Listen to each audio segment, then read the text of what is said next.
Welcome to this webinar on overcoming performance anxiety.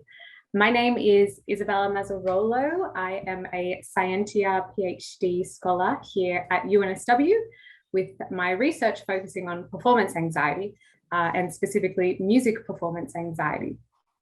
I would first like to acknowledge the Gadigal people of the Eora Nation, the traditional custodians of the land where I'm joining this session from today. I would also like to pay my respects to the elders, both past and present, and extend that respect to other Aboriginal and Torres Strait Islanders who are present here today. I also encourage you using the chat feature to tell us where you are calling in from here today.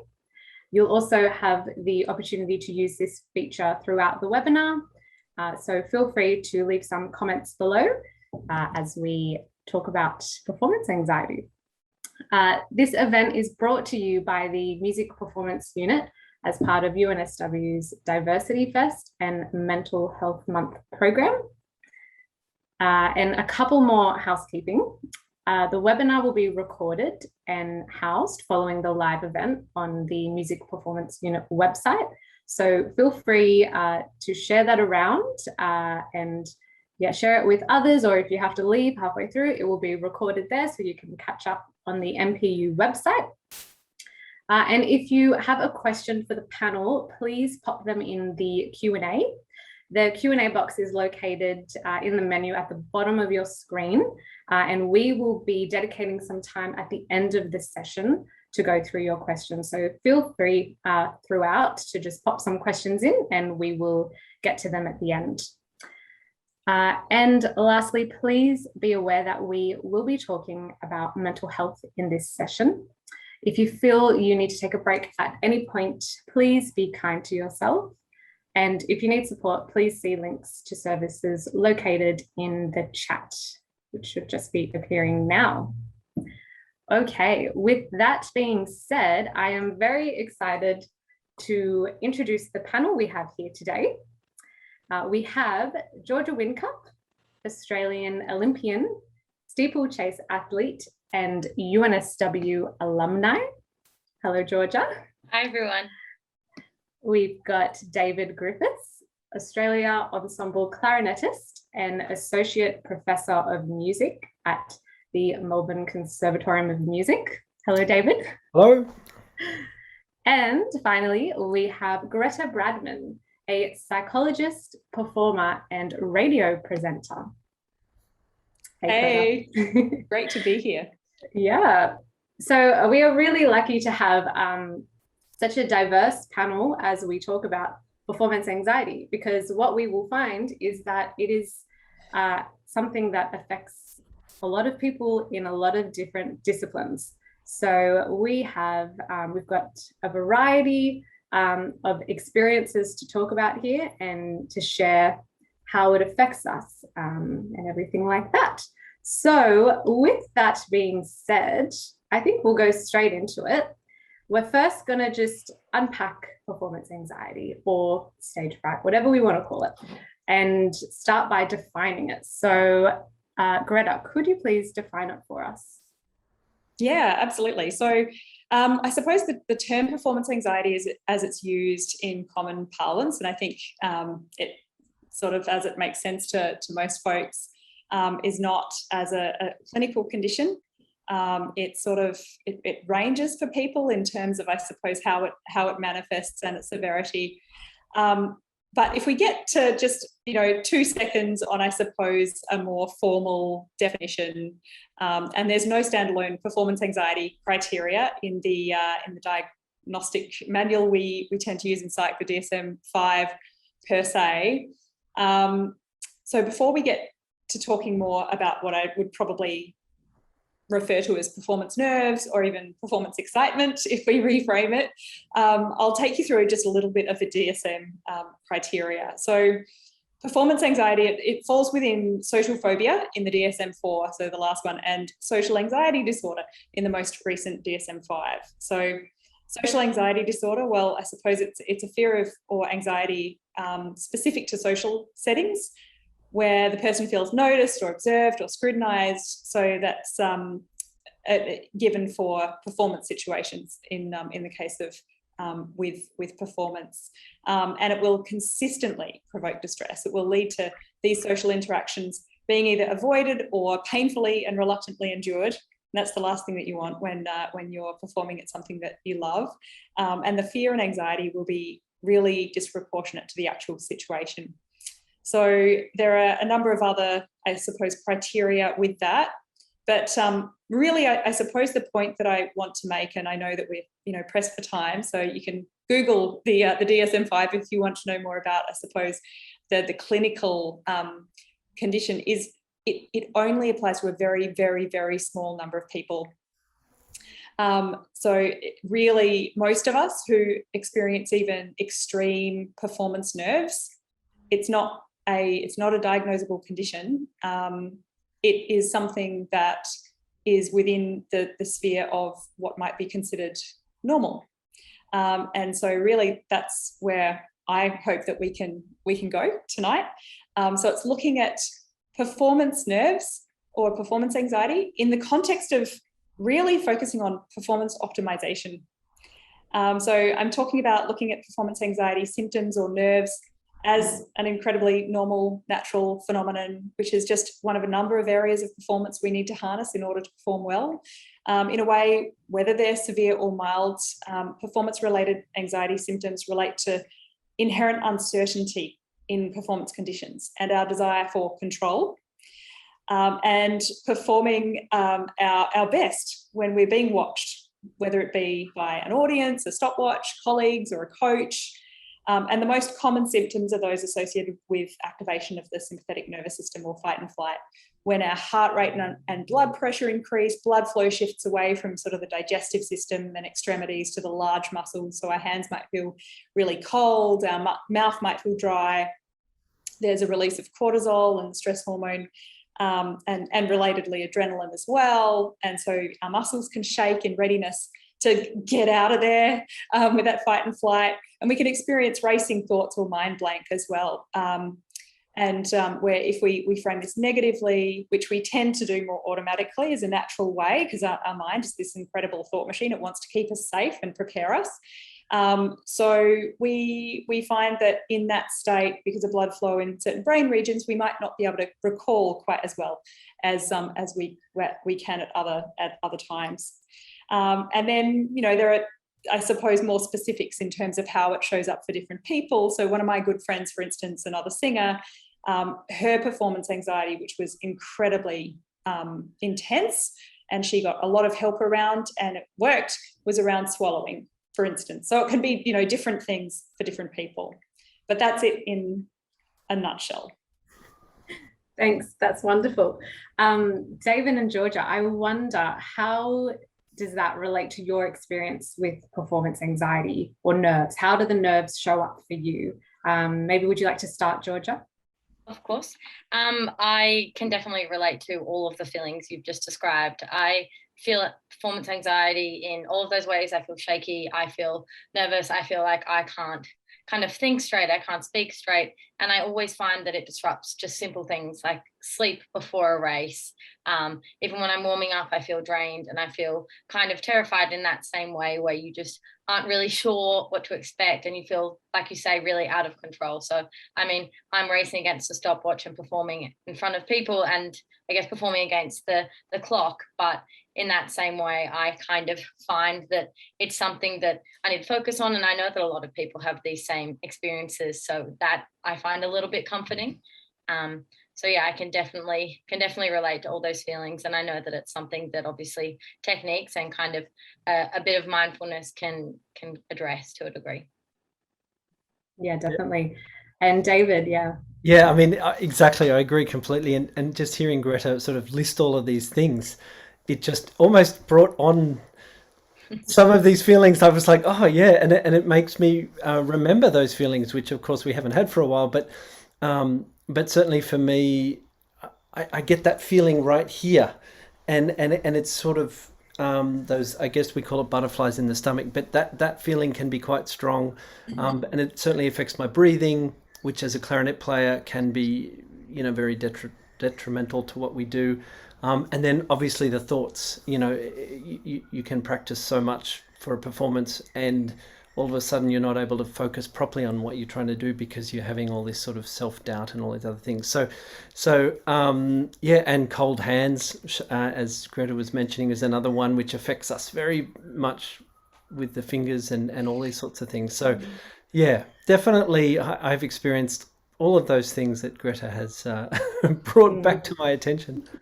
Yeah, and none of those are great for a clarinettist. That's for No, sure. I mean, not for anyone, but yeah, exactly. Not for anyone, but we're all affected in different ways, for sure. Yeah, and it's funny how like music and in sport, it requires so much precision and training and physical energy, and the symptoms of performance anxiety or nerves can just like diminish those straight away.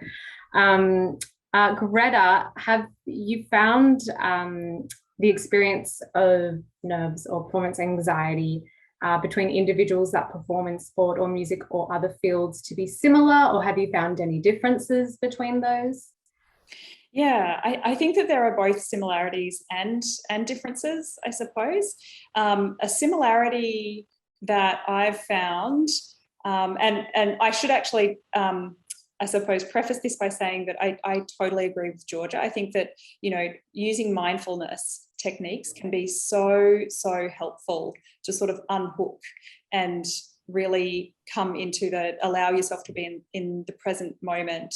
One of the I suppose similarities would be around what in psych terms you would call meta beliefs, and I'm not talking Facebook beliefs, they've just changed their name to Meta, but meta beliefs or beliefs about beliefs. So beliefs about what those nerves are doing to you or for you in terms of the performance. So what those nerves are doing to the performance or for the performance. So a positive meta belief about performance nerves would be, my nerves help me perform my best. They keep me really alert and firing.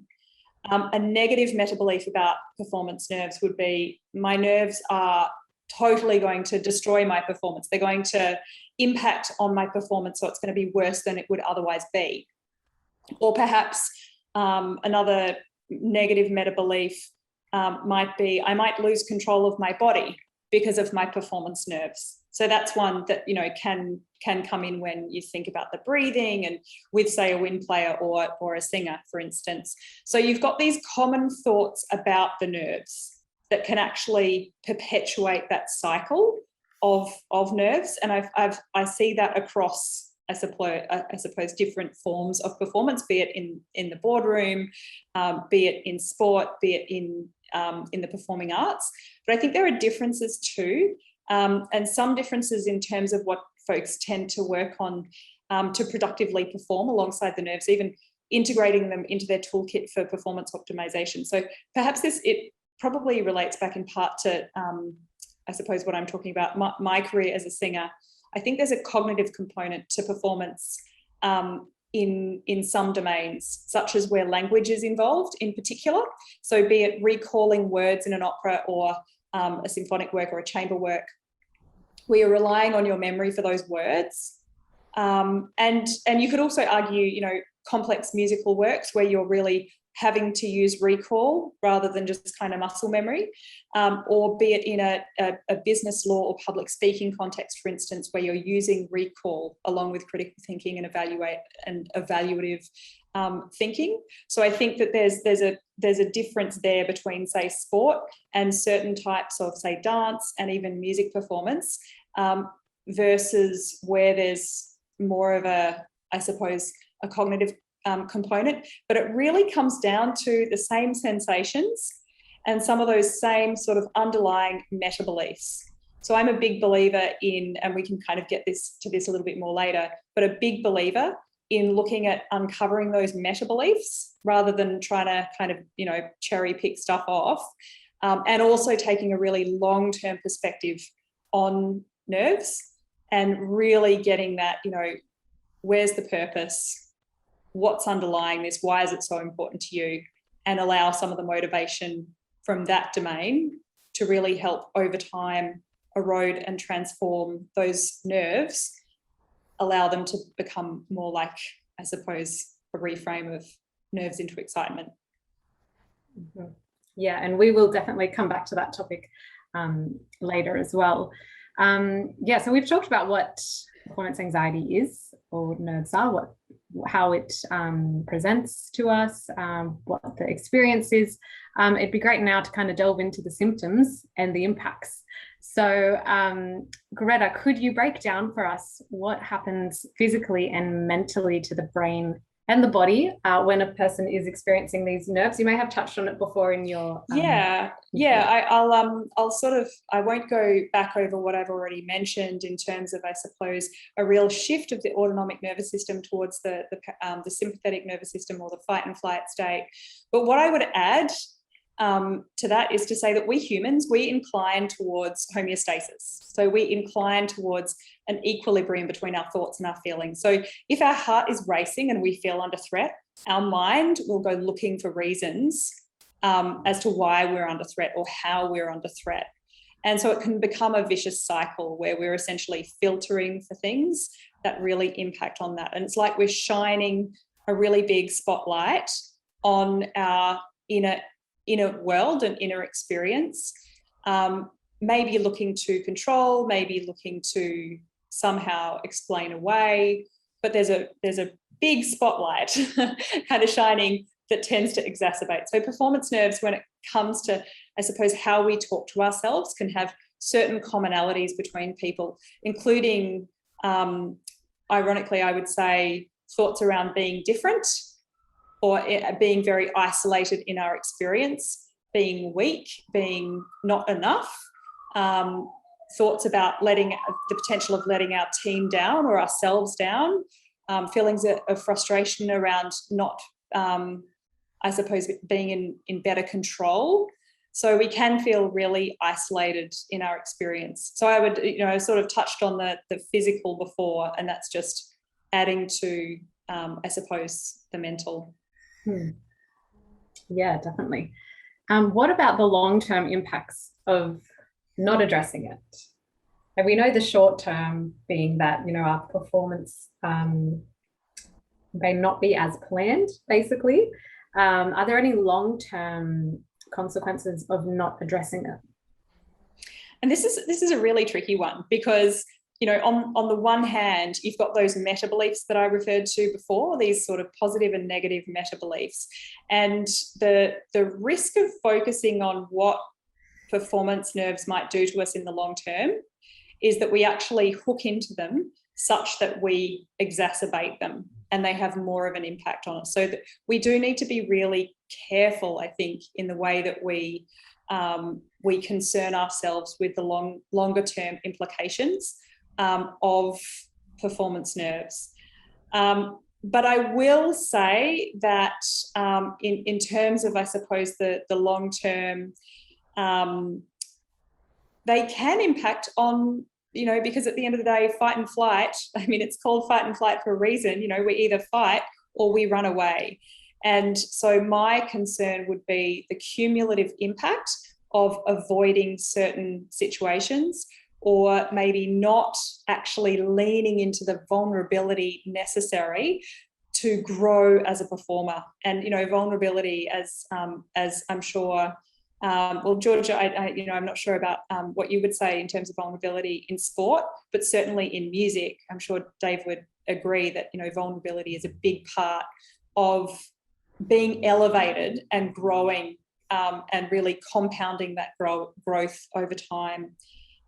As an artist. So I'd say that it is really important to, I guess, focus on the longer term and really think about, okay, what am I going to do in order to really invest in myself and invest in my performance. And this is just one element of performance that absolutely requires investment for performance optimization over time.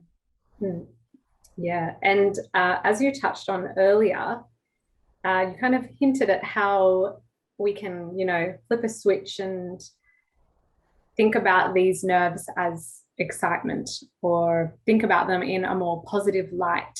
I'm sure many of our audience will be wondering, how do we actually do this? Is this possible? How do we flip that switch and make those feelings positive.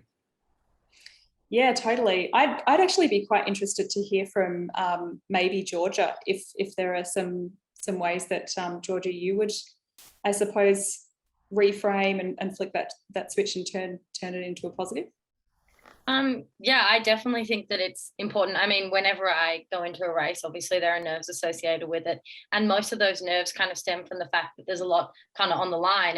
And touching on your vulnerability point, for you, it might be I'm putting myself in front of this audience. And I guess for me, it's like I'm testing myself and showing everybody what all this hard work has come to, and the investment of other people in kind of my progression and things like that. So I find that those pressures in the context of this is a race kind of thing, there's lots of pressure on the outcome, makes me incredibly nervous. And I think that my best advice in that context is to focus on the fact that this is an opportunity, like you say, to kind of show everybody what you can do and to better yourself. So I like to think of it as I'm given this opportunity to get out there and give it a go. I should be excited to see what I can do and what I can show people, and taking the nervous kind of point of, oh gosh, people are going to see what I can do, and putting it into, I now get to show people what I can do, kind of gives you a little bit more excitement and kind of brings the joy back to why you do things. So you don't perform because you hate it or you hate the experience. You want to make it a positive experience. So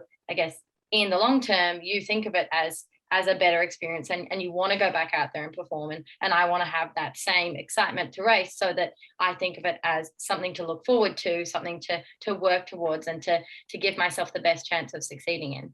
So I think, that mindset helps. Because I think, the thing with those pathways and, that the feelings that we have in our body, at the end of the day, be it excitement or be it sheer terror at performing, it's actually that, it's the same pathways, and it's how we just tweak our interpretation. And you can even, have some fun, well, I don't know, would you call it fun? But, try hyperventilating, and really getting a sense of that sensation in your body, and then picturing different kind of scenarios, like a really exciting scenario where you might be on a roller coaster, and if you like roller coasters, versus say, something that is just really scary for you, and notice how you can experience the same physical sensations in very different ways. How about you, Dave, in terms of, thinking about reframing? Are there things that you do to help you reframe? Well, yeah, I wanted to ask Georgia a question, but I'll come back to that. I'm fascinated about the differences and similarities of what we do. But for me, I think so much of what we do is how we prepare for it, because we know it might happen or it might not happen. So I think it's important that we practice it. But the problem is, how do we practice being nervous for something that we're not really nervous for? So you sort of touched on it a little bit of, say, hyperventilating and stuff. So there's a lot of little techniques that I have done, or I teach my students, where, for instance, run up and down the stairs, 10 times and get your heart rate really going, and then try and sit down and play the clarinet.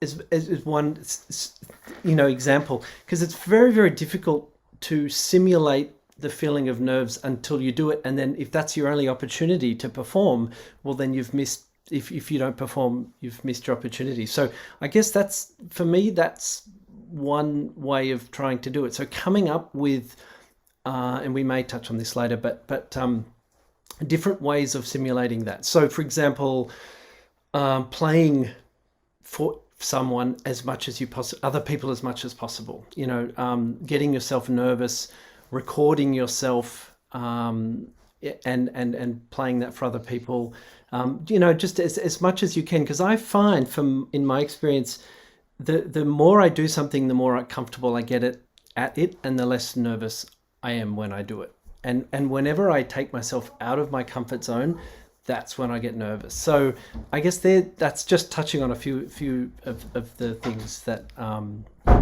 in that area. Yeah. Yeah. How about turning those feelings into excitement? Have you ever, similar to what Georgia was saying, have you ever had to reframe your way of thinking before a performance and try to use that to your advantage? Yeah, look, definitely. Like it's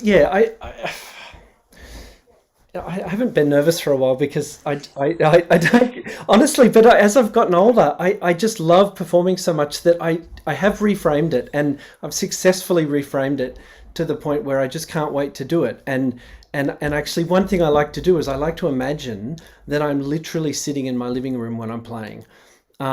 Because, and as Greta knows, Greta and I have worked together a lot. I love talking with the audience, and I like really making the whole experience very relaxed for everybody, and so that relaxes the audience and relaxes me, and I feel like I'm in my living room just playing. So I guess that's one thing I like to do, definitely.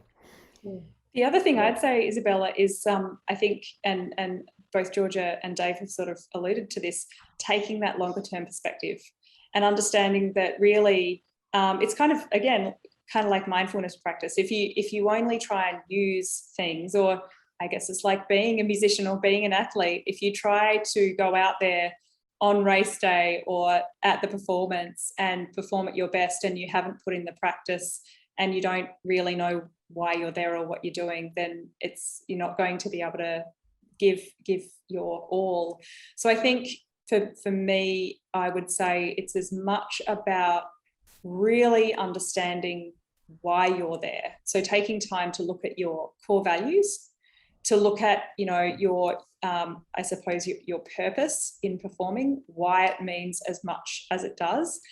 And really, maybe even doing some visualization on a regular basis if this is something that you feel you really need to work on, so that you picture that moment of performance, or that moment before performance, well before the performance, when there might not even be a performance in the near term, and you just reconnect with the why, and you practice reconnecting with the why before you need to reconnect with the why. And part of that connection to the why is to remind yourself of why it is a space of joy and meaning and longer term fulfillment. So it's not so much about how you perform in this moment as, this is one moment in a string of moments that together make for a really fulfilling performance career in whatever field. But I can take you through more, in terms of, I suppose, the specifics, if you'd like, of, say, different strategies from psychology and so forth that you can kind of look into. But if we have time, otherwise, happy to leave it. Please, let's do that now, actually. Okay. Talk us through a strategy. All right. Well, I mean, I'll start by saying that you can, you could say that like strategies integrate some balance of cognitive, so thoughts, and the behavioural, so, behaviours or actions and physiological changes in the body. When it comes to thoughts in say, traditional cognitive behaviour therapy or CBT, the focus is on shifting our beliefs around maybe, say, how true our thoughts are, so that we kind of loosen the power of those thoughts over us through recognising that actually maybe they're not as true as we thought. So that's one kind of, in metacognitive therapy, it's about identifying and working with those meta beliefs, and you can work with those from different perspectives. These days, I tend to work in acceptance and commitment therapy the most. I find it the most successful with work around performance, or ACT as it's called. And this is more about asking whether or not this thought is true. Is it helpful for me? Is it workable? Is it taking me in the direction I want to head performance-wise? Is it positively contributing to my performance? And if the thought is not, or if those nerves are not contributing positively to my performance, if they are, then great, that's fine. But if they're not, then it's about using tools and techniques within ACT to defuse from these thoughts, where you're not trying to control them, because we can't. You're not trying to do anything with them. In fact, you're not trying to push them away. You're just allowing them to be there in your mind, but you're not hooking into them. So you're not trying to explain them away. You're not trying to push them away. You're recognizing them for what they are, thoughts brought to you by this incredible thought machine, your mind, that cares deeply about your performance. So how about 5-minute breathing and a little bit of experiential? Okay, so I just invite you to sit back, and if you'd like, you can close your eyes or just look downward. And we'll begin just with 3 deep breaths in through your nose. And pause. And out through your mouth. And pause. In through your nose. Pause. And out. Pause. In.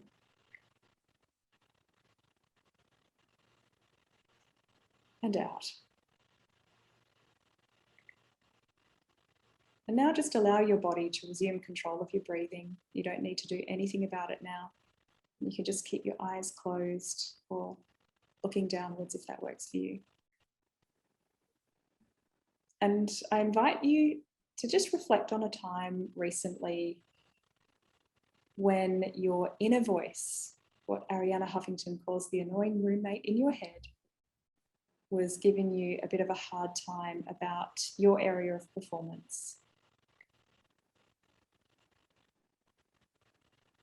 So this can be your voice in the practice room or in the gym. We practice as we intend to perform. So just take any moment where your inner voice is not being very nice to you about certain elements of performance. And even if you're lucky enough to be in Dave's camp, where he doesn't necessarily have so many of these thoughts anymore, just try and zoom in, be a thought detective. Bring your attention to this self-critical voice. What's it saying? Try to be as accurate as you can. Try recalling verbatim what it's saying to you. What tone of voice is it using?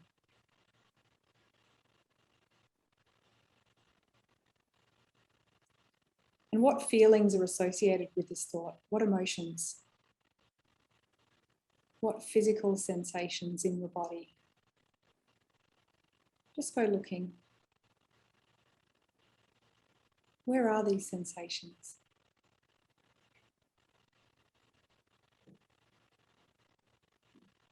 Just look for any feelings or sensations in your body associated with this thought about performing.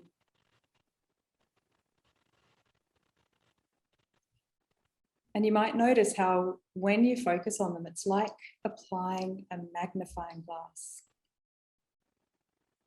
These feelings might grow, so we can take a closer look. Go looking in particular for feelings of nervousness about performance.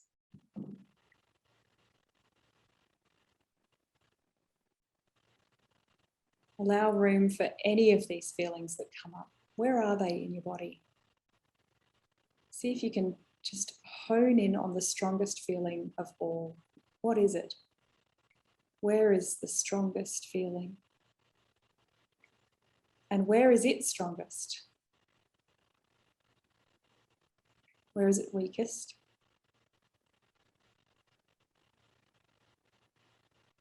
Which areas of your body does it cover?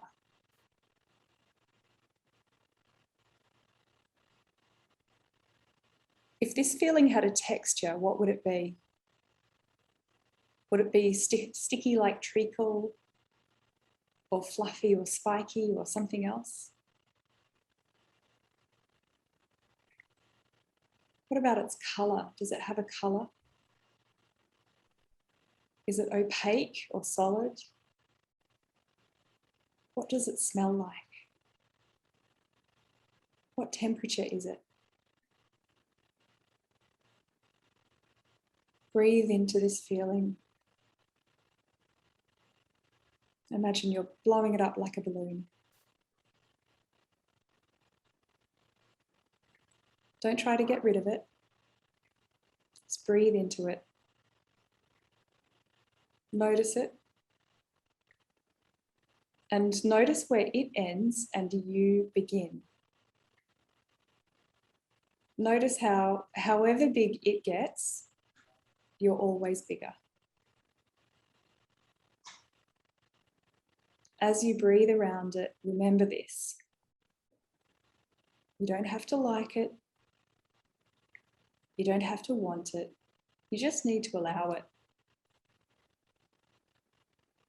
So you might say to yourself, I don't have to like it.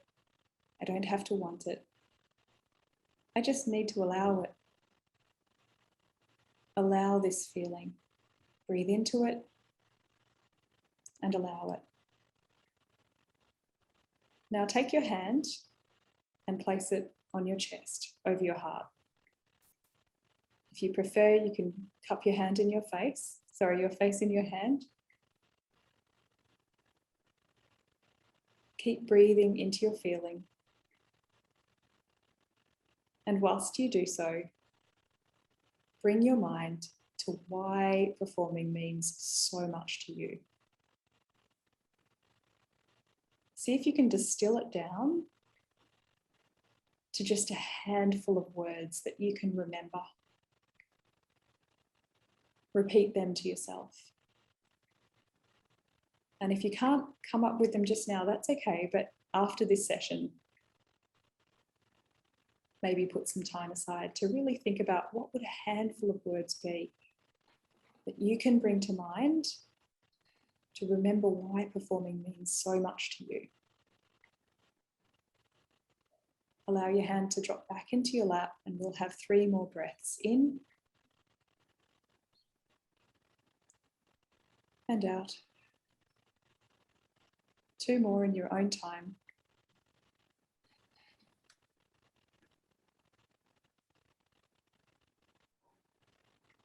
And as you take your last breath in and breathe it out, you can congratulate yourself for just taking a moment now to put time towards your performance.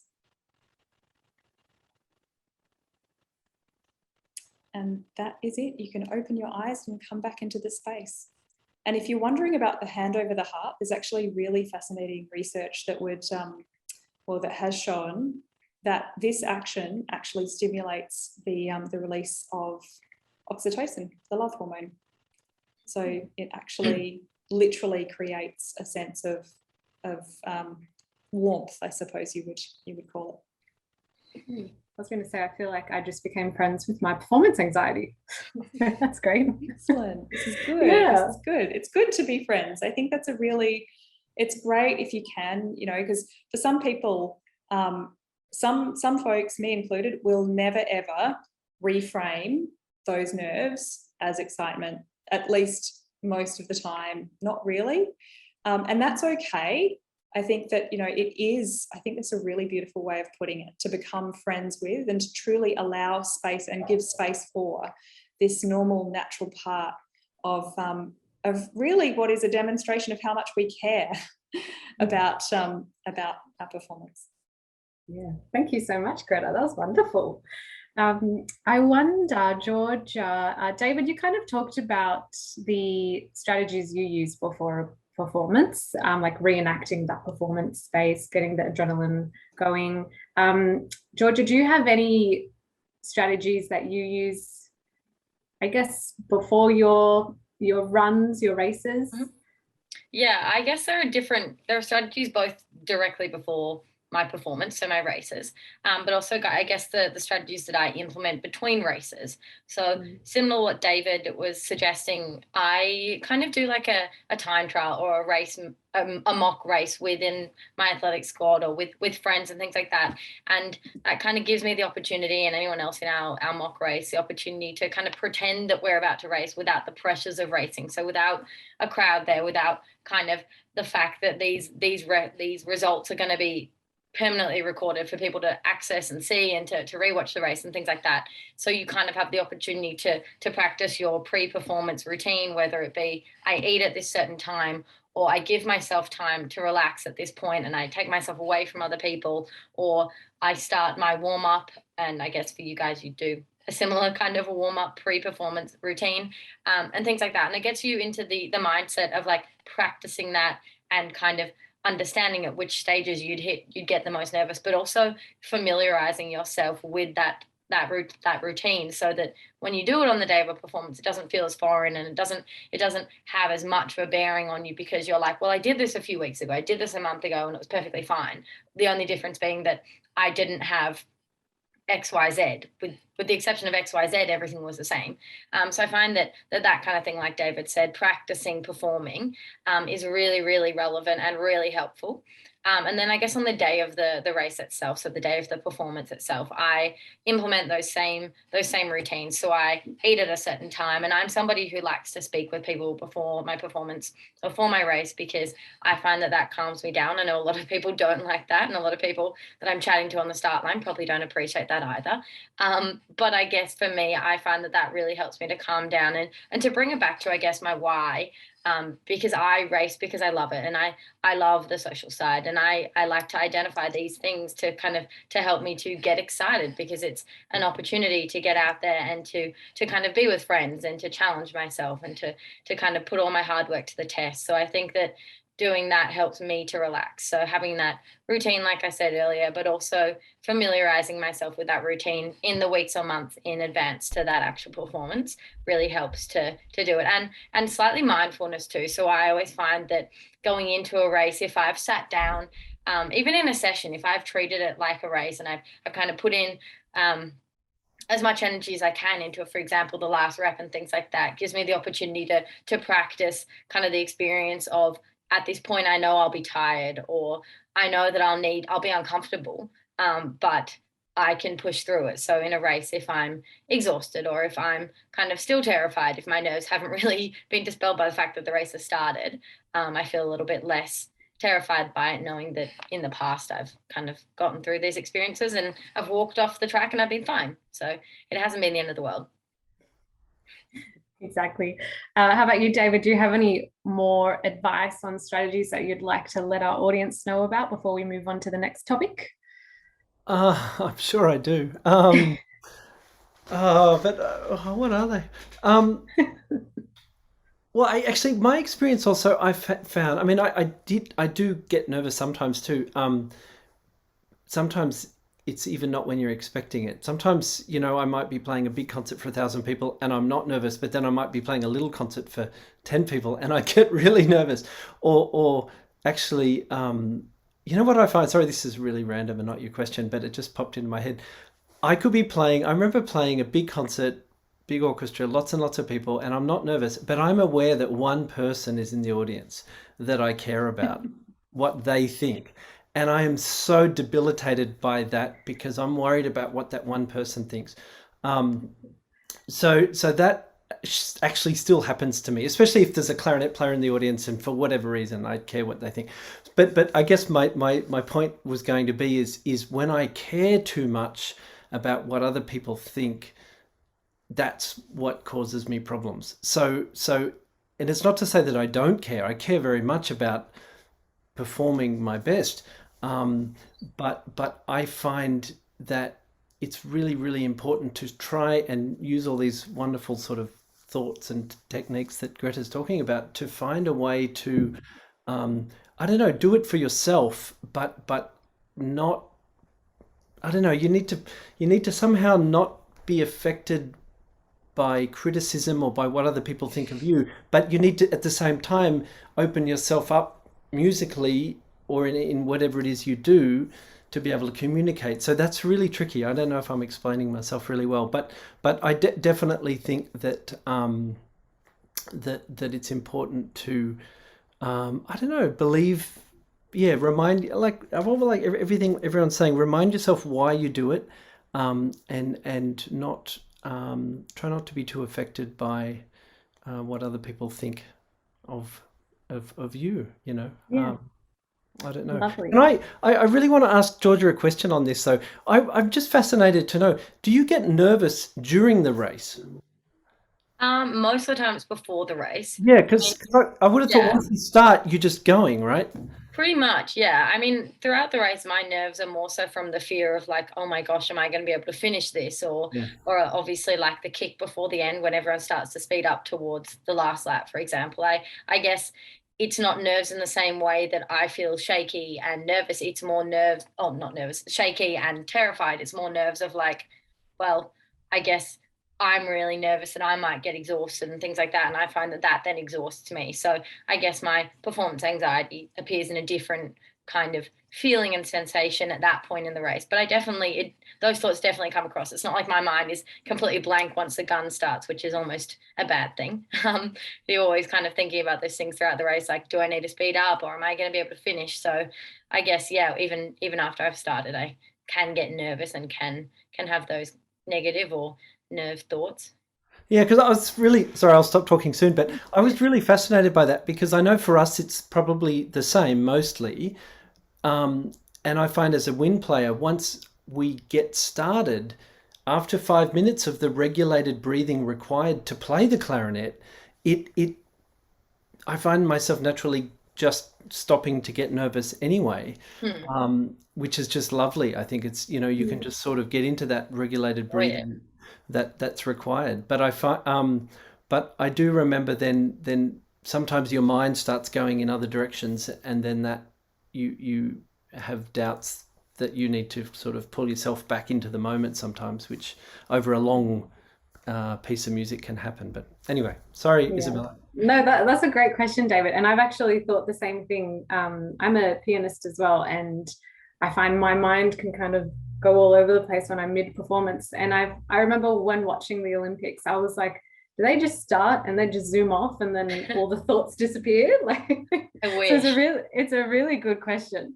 But yes, we are going to move on to the next section, which is all about how we can be supported by others and how others can support us with our nerves. We've talked a lot about how us as individuals deal with nerves and what our experience is, and how it is isolating because we think we have this huge issue to tackle by ourselves, but there may be external help there, whether that be your peers, your coaches, your teachers.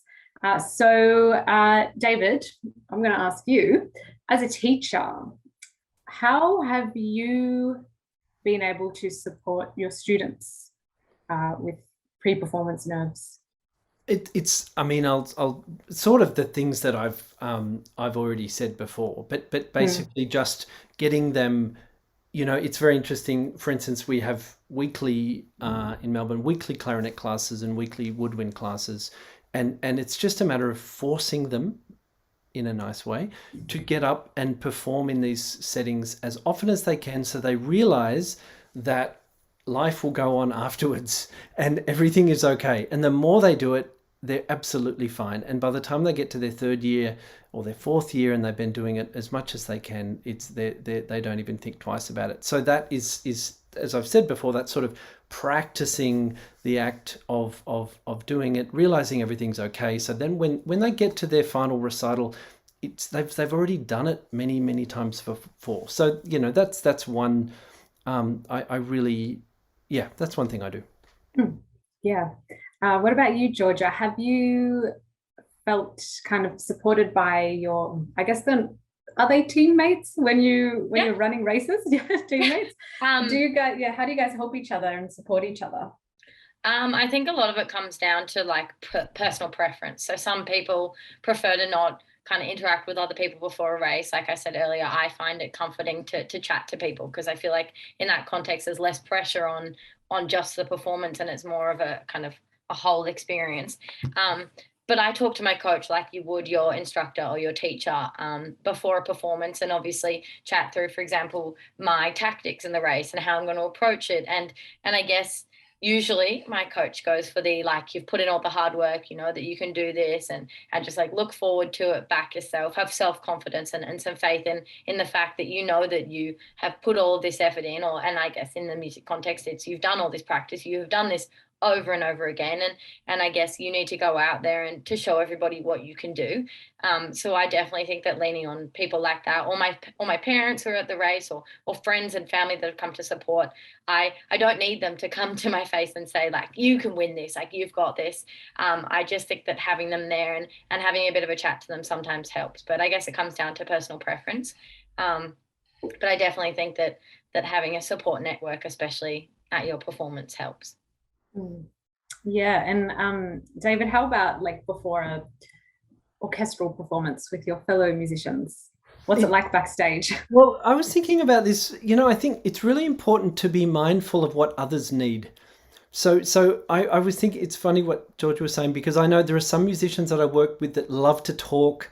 They love to talk about the footy or whatever, and they seemingly are not at all focused about what they're about to do, but that's what they need to do to perform at their best. And then there are other musicians that need to go off into a corner and sit quietly and focus on what they're about to do. So I think you just need to be aware of what everybody needs. And so if you feel like you want to chat and you find someone else that wants the same thing, then you go off and do that. But certainly I'm more of someone that likes to get in my own head before I play.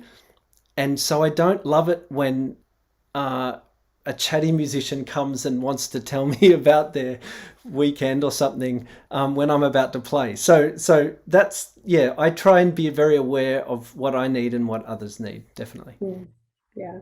What do you think, Greta?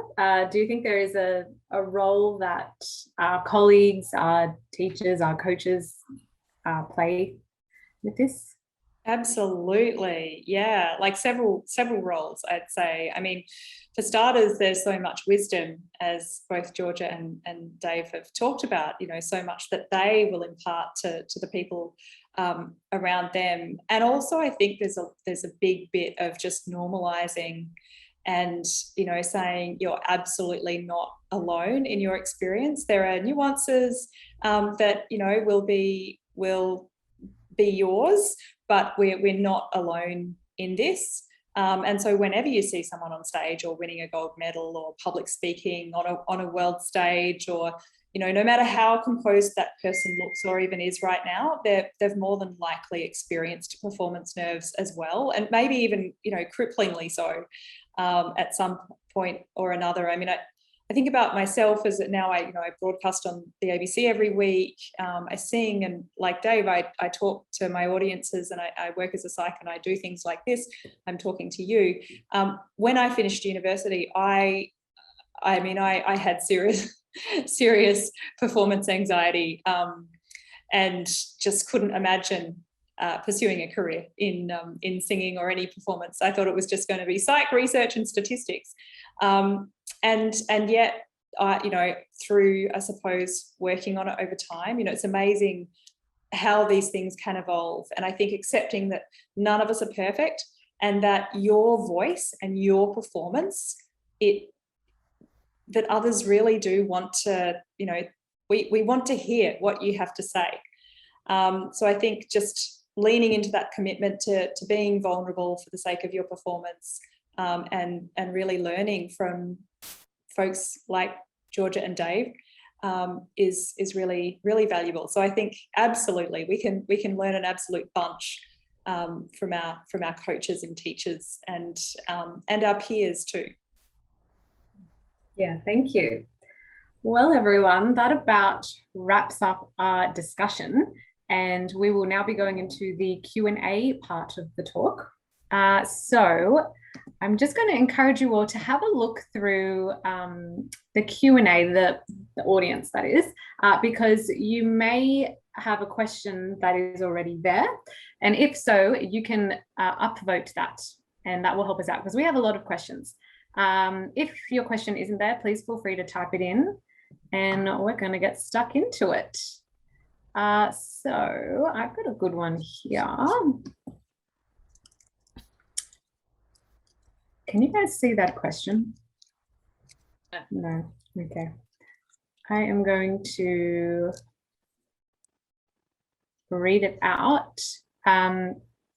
It says, I feel like I go through phases of being affected and not affected by performance anxiety. If I'm performing all the time, then it's not so bad. But after such a massive break due to the pandemic, the thought of going back again is a bit daunting. Thoughts for dealing with it, coming and going in phases. David, I know you have thoughts around this because you mentioned this yourself earlier. Do you have any thoughts around this? I know Brendan, he's my former student. So thank you, Oh, Brendan. um, yeah, I don't actually know if I have any good. I mean, I can tell you actually, it's funny, I say that, oh yeah, I don't get nervous anymore, but that's not true at all. I just remembered I played at the Bendigo Festival back in February of, was it this year or last year? It must have been this year. I get very confused. And that was the first concert that I had played for almost a year. And I was really, really nervous. Um, and I guess I got through it, and that helped me for the next one, and which helped me for the next one. But it, yeah, I guess it just goes back to what I've said many times already today. Is just repetition, and just getting out there and doing it. So I know that doesn't necessarily help the first one, but perhaps Georgia or Greta has a better answer for this one.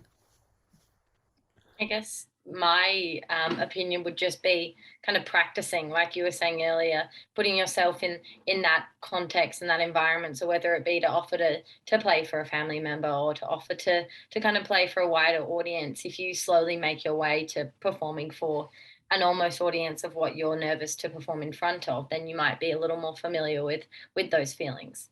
So like I would do with a time trial, for example, you kind of put yourself to the test and prepare as though you were going to perform on a big stage, and just be a little more familiar with how those feelings kind of pop up, and how you would kind of tackle them. And then you can practice tackling them with less pressure. yeah, great. Greta, did you have any more thoughts on this? Yeah, I mean, I would agree with everything that Georgia and Dave have said. I think that just that habituation and allowing yourself the and being patient with yourself and how you feel about performing, and I suppose just acknowledging that it has been a really a very strange, break, this COVID context for a lot of performers. And so I think just, going in with a little bit of that almost systematic kind of desensitization through staging it a little bit, but also just, again, regular mindfulness practice. And truly, mindfulness practice is not about being good at it. The practice, and it's called practices for a reason, is the act of noticing where your mind has taken you and unhooking and guiding your attention back to where you intend it to be. That is the opportunity. And that literally can change your brain. And in a way, what you're doing when you're performing more often is having performance opportunities in at least a music context, to guide your attention back to where you intend it to be. We do it time and time again in the performance context. But when you're not performing regularly, you haven't been really keeping your brain trained to bring your attention back to where you intend it to be. So, Smiling Mind, Buddhify, Insight Timer, there are a range of mindfulness apps that you might like to try. And remember, there is no being bad at mindfulness practice, because, again, the opportunity is in that rep of really working the attention muscle. And that can really help you in those moments and help you kind of remember how to just unhook and gently guide yourself back. That would be the only thing that I would add. Yeah, thank you.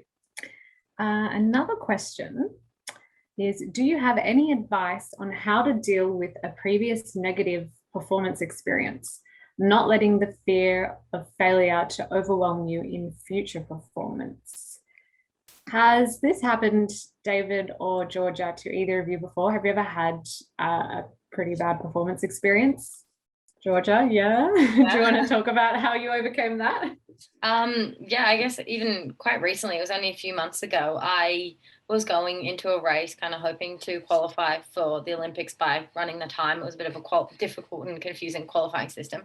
And I went into it expecting to run well, because everything would have suggested that would be the case, because I'd been training well and things like that. And I ran terribly. It was horrible. I hated most of the race, and it just was a bit of a shock given how well I'd gone into the race. And I think that then the next race, it was only a few weeks later, I was absolutely terrified. I think I was the most anxious I've ever been for a race. I think I had a minor kind of anxiety attack. I've never had one before. And I kind of mistook it for just being exhausted. And I think that's how my performance anxiety kind of showed itself on that day. And I think that recognizing going into that then next performance after having had a bad one, the feelings of nervousness were really important. And I lent on my family and the people who were there before the race to kind of help me to refocus. And I think that helped for me. So I think that if you've had a bad experience and a bad performance, going into the next performance kind of feeling horrible and feeling really, really nervous, it's important to identify that's why, and to kind of use the techniques that you've used in the past to help you get over that anxiety is really important. So, and I think also recognizing that might be an outlier. You're not necessarily going to perform in that same way again, because I mean, you could have put in hours and hours of practice, and that might just be the exception. You might have then put in the same hours of practice, and it's going to be incredible. I think that taking that as the new expectation as to how you're going to perform is really bad. So obviously it's easier said than done, and I can't say that I was perfect then in my next race. But yeah, I really found it helpful to have people to kind of help me to identify that that's why I was so much more nervous and terrified and feeling more terrible than usual. Yeah, I would add to that, you know, actually verbalizing these things with people and talking them out a little bit, and, you know, and also a certain amount of acceptance as well as to this is going to impact on my internal experience for the next little while, and that's normal and natural, and I'm just going to keep talking it out and keep, you know, doing what I do to prepare for performances, and understand that you will regroup.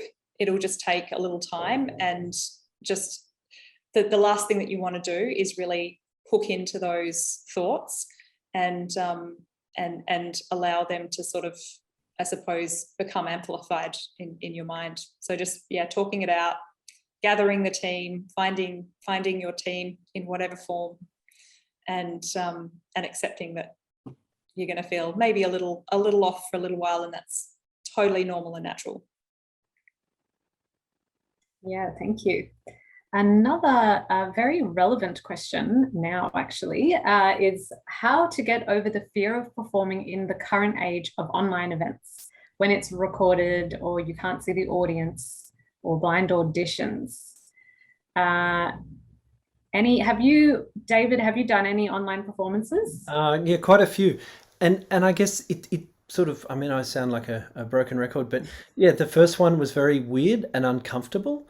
But then the next one got easier, and it got easier, and you just start to put yourself, you kind of imagine that people are out there watching, and actually it was kind of cool. I remember the first one, you know, you get to the end and you're used to having some applause and that feedback that we love, and there's nothing, and so you kind of walk off.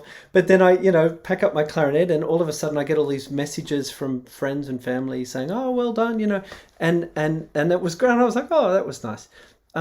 So it's just adapting. It's just changing. It's a little bit different. But I guess we, you know, it's not completely foreign in that sense that we used to do, you know, live radio broadcasts and things like that. Well, we still do sometimes. So it's not completely foreign, but it's just a matter of adapting and getting used to it. And I think so much of it goes back to how we think about things, and be aware that things are a bit different, and talk it, like Greta was saying, talk it out, talk to people, talk to yourself about it, and come up with a strategy of how you're going to deal with it. Mm.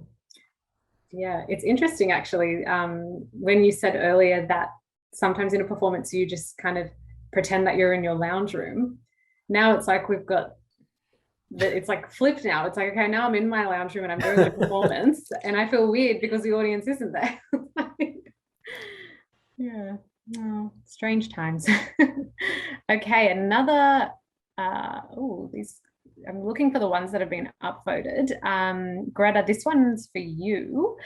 Is there a link between insecure attachment in childhood and music performance anxiety in adulthood? If so, how could this best be addressed?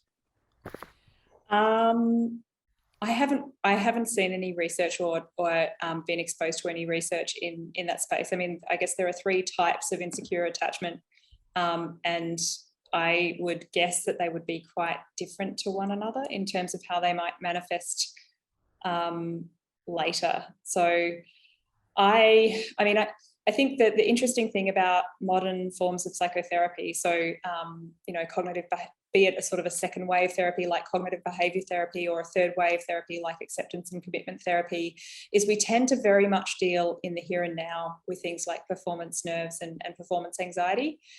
So if you're interested in delving into that, then perhaps finding a psychotherapist who really goes back into that realm for a different sort of, I suppose, deeper form of exploration around how that might be impacting on performance. But I would guess, and again, it would need to be, well, what sort of insecure attachment are we talking about?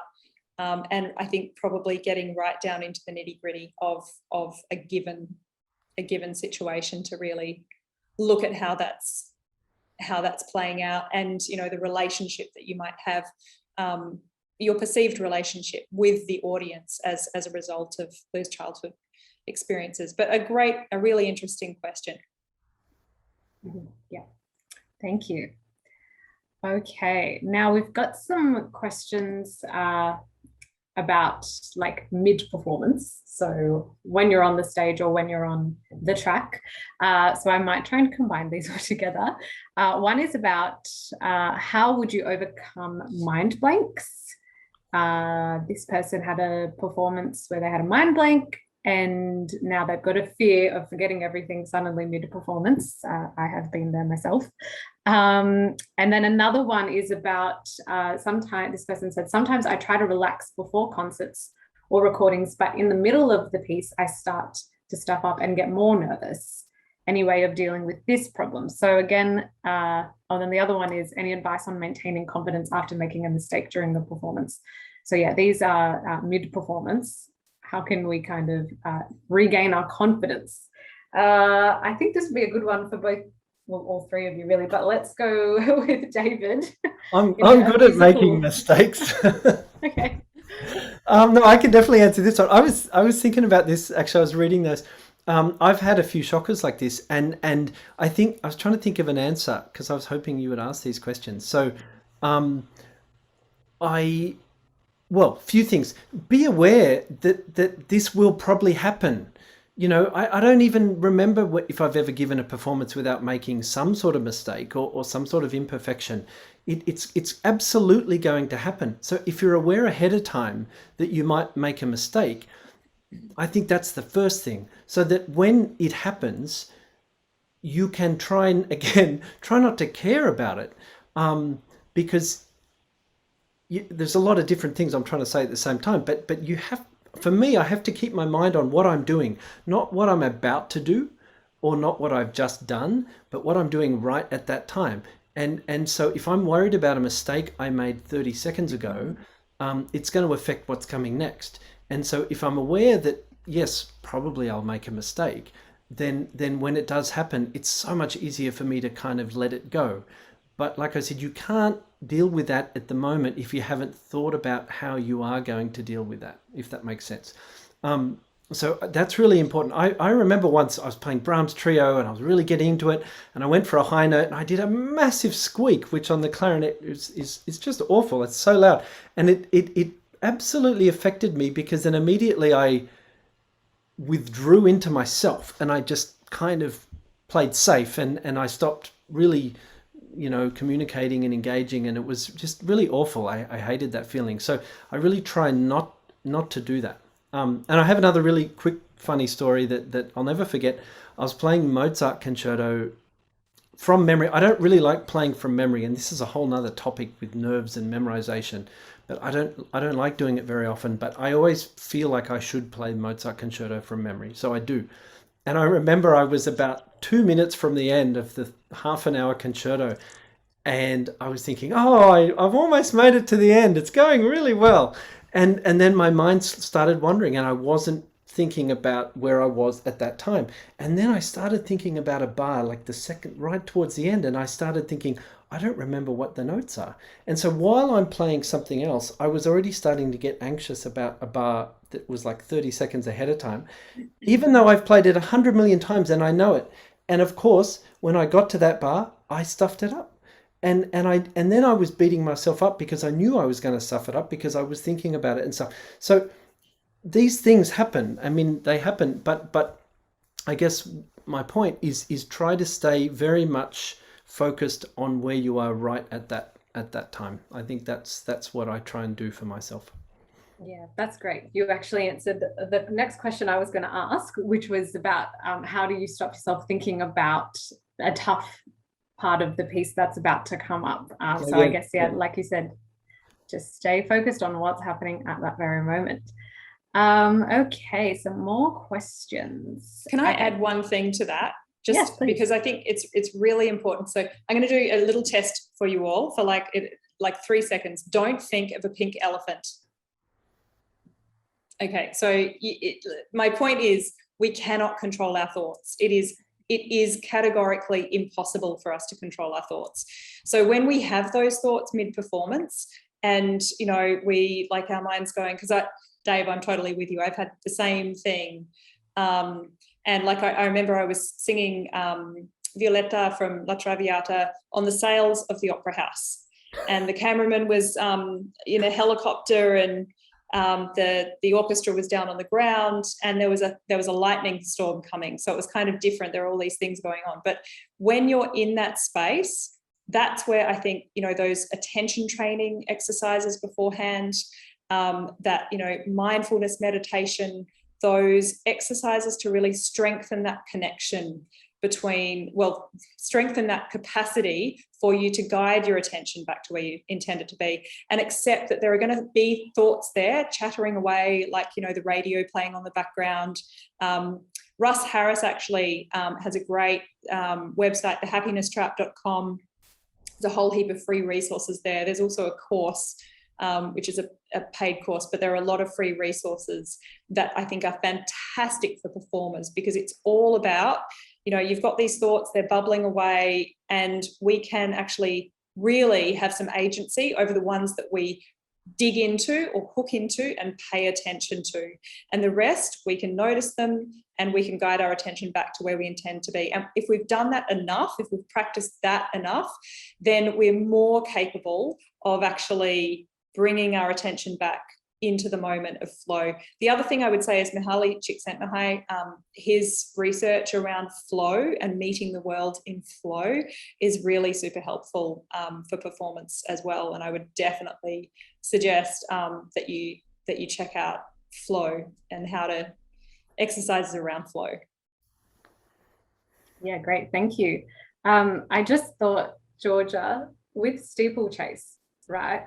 You've got those like hurdles and all those other things like water.